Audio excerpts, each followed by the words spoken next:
Salam sejahtera semuanya kepada para penonton tanya dengan jawab yang berbahagia. Semoga video ini bisa memberikan pengetahuan dan edukasi kepada para penonton. Dan jangan lupa untuk like dan subscribe channel ini ya.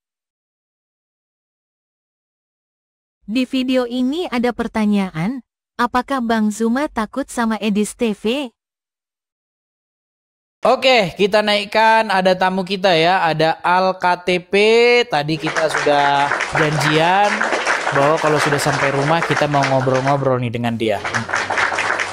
Ya, silakan Al-KTP. Silakan, Bang. Nyalakan kamera dan kita berdiskusi. Halo? Ya. Ya, silakan Bang, nyalakan kamera dan kita berdiskusi. Waduh, maskeran. Gak apa-apa lah ya, gak apa-apa. Ya wajar Ya, Bang, nanti di agak naik Bang, agak naik sedikit biar nggak apa-apa Bang. Agak naik sedikit biar kamera ke atas. Ya, gini. Udah nggak kelihatan kok Bang, gak usah khawatir Bang. Naik aja ke atas. Bukan, maksudnya Gini. jangan separuh, maksudnya ke atas. Ke atas. Wajah Abang ke atas. Sayanya? Ya, wajah Abang gini. ke atas. Nah, gini, gitu. Bang. Ya, begitu. Abang nggak usah khawatir, nggak kelihatan kok Bang. Muka Abang nggak kelihatan. Oke. Ya, jadi gini Bang. Kemarin kan Abang sempat masuk ke tempat saya kan ya. Betul Bang. Setelah itu saya dengar-dengar, saya dikirim-kirimi video begitu bahwa Abang itu disidang di tempatnya Zuma. Seperti itu. Iya. Nah, sebenarnya gimana? Coba ceritakan dulu Bang. Nampaknya Abang terintimidasi atau bagaimana? Silakan Bang. Iya Bang. Jadi begini Bang. Jujur memang saya jujur. Saya di tengah kan saya udah sampaikan ke Bang Edi. Saya masih bimbang kan. Karena awalnya saya terlalu fokus ke debatnya Bang Zuma tanpa melihat ke sisi lain gitu loh Bang. Dari apologet Kristen. Itu karena sudah terlalu asik mengikuti debat Bang Zuma dengan kawan-kawan yang di YouTube itu. Jadi kami tanpa melihat, karena kami nonton YouTube bukan TikTok waktu itu Bang. Jadi nggak ada kan di YouTube. Kalau TikTok pasti kan banyak apologet Kristen muncul. Jadi lebih banyak di YouTube cerita awalnya Bang. Gitu. Jadi kami semua tuh simpati, jujur simpati sama si Bang Zuma. Tanpa kami crosscheck lebih baik-baik gitu, mendalam. Setelah saya masalah dengan keluarga, khususnya abang saya, sampai dibanting HP saya, terus saya dibawa ke rumahnya Prater 3 malam untuk diberikan solusi atau diberikan pencerahan, tapi malam Natal itu malah saya minta mualaf gitu, minta sahadatin Bang Zuma gitu Bang. Oke, jadi intinya Abang ini sekarang ini posisinya Muslim kah atau apa? Saya kan mualaf tanggal 25 Desember baru-baru kemarin Bang Zuma, Bang Edis. Dan tanpa saya pelajari, setelah saya selidiki lagi video-video tentang debat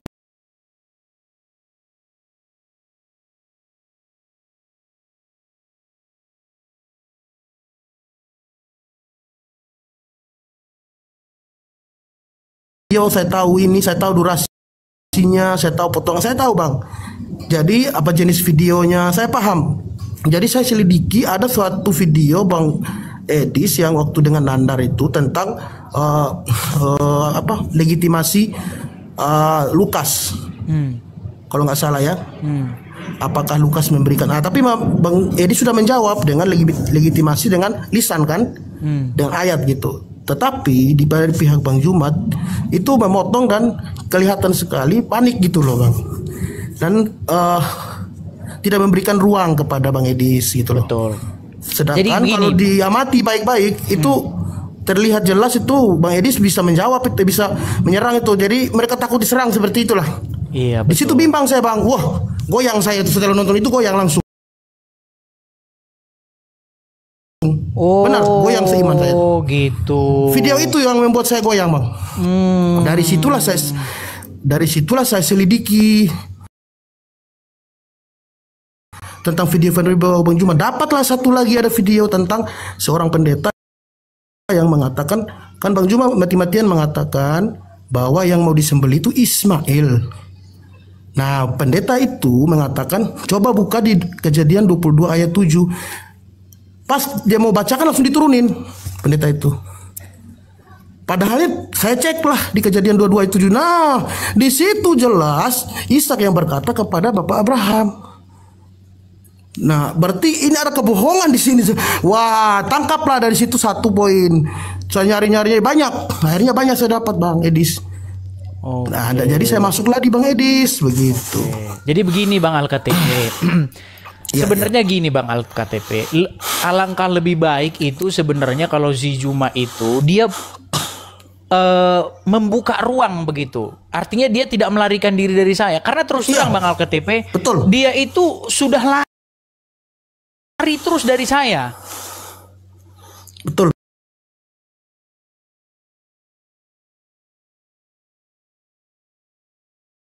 Juma kalau kau lihat nih, cobalah Juma, apa sih yang kamu takutkan dari saya gitu loh? Kenapa sih kamu harus lari sampai kamu membuat wanti-wanti jangan menghadapi Edis TV? Seorang ulama pun gak akan berani menghadapi Edis TV. Iya, udah nonton saya Bang. Iya. Itulah membuat saya tambah bimbang Bang, tambah goyang. Nah itu jadi ya begitulah ya untuk pengikutnya si Juma dan kawan-kawan. Diskusi-diskusi aja gitu loh. Jangan apa namanya saling seperti bilang oh kamu nggak layak lah begini-begini. Ah, gimana sih? Jangan biarkan penonton yang menilai gitu loh. Betul. Iya, kembali kepada penonton gitu.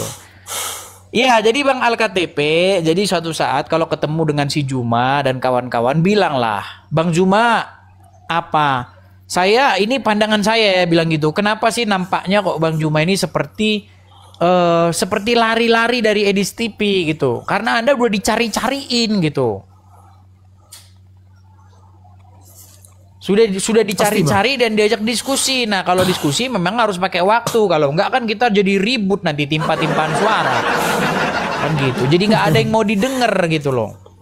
Nah, itu saya ini dia, tapi karena kejadian-kejadian yang sudah-sudah seperti Yusuf PI, terus si Rashid, itu setiap diskusi dengan saya, si Juma itu menegur mereka. Nah, saya curiganya begini, Al-KTP, saya curiganya begini. Saya lihat, kayaknya Zuma ini nggak seneng begitu kalau ada tempat-tempat Muslim yang rame. Dia maunya cuma tempat dia doang yang rame, gitu. Saya lihat begitu. Benar. Seperti si Yusuf PI itu kan rame. Nah, saya lihat si Juma ini udah mulai agak ini nih sama si Yusuf PI. Ada aura-aura seperti itu. Cuman Yusuf PI dia nggak tahu. Ada. Itu Yusuf PI itu dulu channelnya kecil itu. Semenjak dia debat dengan saya baru channelnya besar. Seperti itu. Karena saya memang dia tahu Muslim kalau debat dengan Edis TV channelnya pasti langsung besar. Pasti channel jadi langsung besar. Karena memang udah banyak Muslim gergetan sama saya Bang, gitu loh. Seperti itu. Kalau jujur Bang, kemarin terakhir saya naik sama dia, saya diturunin Bang. Kan saya baru berikan satu pertanyaan. Saya bilang, halo Bang Juma, halo saudaraku Al-KTP. Boleh saya bertanya? Silakan Bang Al-KTP. Saya nanya ada satu pertanyaan tentang Ishak dan Ismail. Dia jawab panjang lebar dari Al-Quran. Ternyata ada disembunyikan ayat 22, ayat 7 itu udah disebut. Kalau disebut, jadi saya mau nanya lagi. Oke Bang Juma, langsung diturunin. Aduh, ada yang takut tuh. Iya itulah Bang. Jadi kalau sebenarnya kalau kita membaca Al-Quran Bang, ya kalau kita baca dalam Al-Quran, nggak ada di dalam Quran itu bahwa itu Ismail, nggak ada itu Bang. Bahkan di dalam kitab-kitab tafsir itu ada yang menafsirkan bahwa itu Ismail, ada yang menafsirkan itu Ishak. Makanya saya punya tema ini Bang. Ini saya bikin seperti ini nih. Nih ya, ini keren ini Bang nih. Bentar ya nih. Nah ini. Nah, Kristen bertanya, ini mustahil Islam itu akan menjawab pakai Qurannya Bang. Bahkan saya pernah memberikan tantangan begini. Kalau saya bertanya kepada orang Islam seputar agama Islam dan dia menjawab dengan Al-Quran, saya berjanji saya akan lompat dari Monas, Bang. Iya. Ya. Ini coba rekam ini 3.200 orang saksi mata. Nih, kalau Kristen bertanya tentang agama Islam tentu saja ya, mustahil, sekali lagi, mustahil seorang Islam itu akan menjawab menggunakan Qur'annya. Saya pastikan itu. Buktinya apa tadi, Bang? Ditanya siapa yang ingin dikurbankan oleh Ibrahim. Mereka nggak akan jawab dengan Quran, Bang. Akan jawab dengan Quran. Gitu. Betul, Bang. Seperti itu, Bang Al-KTP. Iya. Saya jujur, Bang, ya, sudah banyak video Bang Edis yang saya nonton dan saya udah bisa menangkap poin di situ. Dan jujur hati saya sekarang, dulu yang saya baru mualaf, saya rajin sholat, Bang. Bahkan saya pergi di masjid yang sekitar jaraknya 8 kilo dari kota saya, kota Ruteng, hanya untuk biar tidak ada orang yang tahu kalau saya sholat. Kalau saya sholat dekat masjid sini, Masjid Raya ini, ketahuan langsung. Ketahuan ya. Woi. Ya. Saya pergi di 8 kilo jaraknya itu.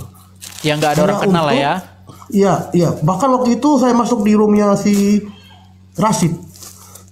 Waktu saya pulang Rashid dari masjid. itu sudah mengakui itu, Bang, kalau robnya umat muslim itu mayat. Saya masuk di open camp dia, Bang. Oh iya, dia mengaku itu bahwa robnya umat muslim itu adalah mayat gitu. Ada videonya ini.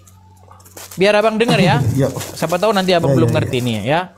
Bagaimana si Rashid mengaku bahwa robnya, bentar ya. Sabar.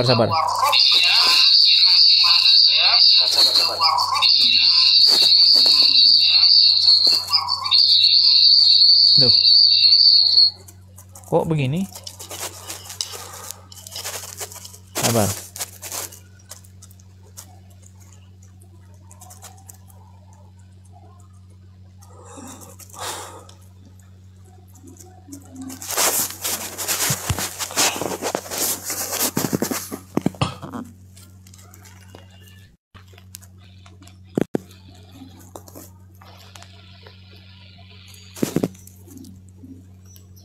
Ya. Nih, ini diskusi saya dengan Rashid nih. Tolong jawab. Agama apakah yang robnya adalah mayat? Kami. Agama apa? Waduh. Islam. Nah, itu. Ya, Yusuf PI juga sudah mengakui bahwa Muhammad itu rob. Rifa juga sudah mengakui Muhammad itu rob. Tapi mereka masih berkelit-kelit gitu loh. Videonya ada semua, Bang. Ada semua. Seperti itu. Nanti saya coba tonton lagi ya. Ya, coba saya pesan sama Bang Al-KTP gini aja, Bang. Tolong kalau ketemu, kalau jumpa dengan Yusuf PI, dengan Juma, dengan ini, coba bilang. Dijadwalkan dulu diskusi dengan Edis TV itu. Temanya adalah siapakah yang penyembah mayat manusia gitu. Siapakah yang mempertuhan manusia? Siapakah yang Tuhannya adalah manusia, bahkan manusia yang ada dalam kubur gitu. Nah, itu tema yang bagus tuh. Kalau tema itu mereka udah lari tunggang langgang. Jadi itu aja, Bang ya. Bang Al-KTP. Oke, Bang. Ya, tolong disampaikan. Saya sangat menunggu ya, karena si Juma itu yang memberikan tantangan duluan. Dia bikin video, upload video, saya tantang, saya ajak berdebat orang-orang Kristen, tapi giliran dijabarin kok lari gitu loh. Iya. Itu aja Bang Al-KTP ya, sampaikan ya. Iya. Oke. Ya, baik Bang Edis. Terima kasih, Bang. Sampai ketemu. Iya. Terima kasih Bang Al-KTP. Terima kasih. Terima kasih. Ya, seperti itu ya teman-teman ya. Jadi tolong teman-teman kalau ketemu dengan Zuma, kabari sama dia. Jangan sampai berapa lama kau lari dari Edis TV gitu. Tiap hari kau bahas, jangan kau menuhankan manusia. Kamunya sendiri yang menuhankan mayat. Gimana sih Juma?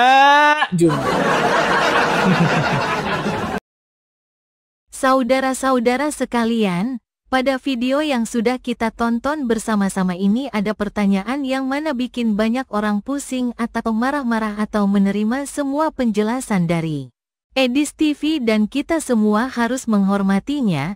Silahkan para penonton menilai sendiri dan dapat memberi tanggapan melalui kolom komentar tanya dengan jawab mengenai penjelasan dari Edis TV. Terima kasih.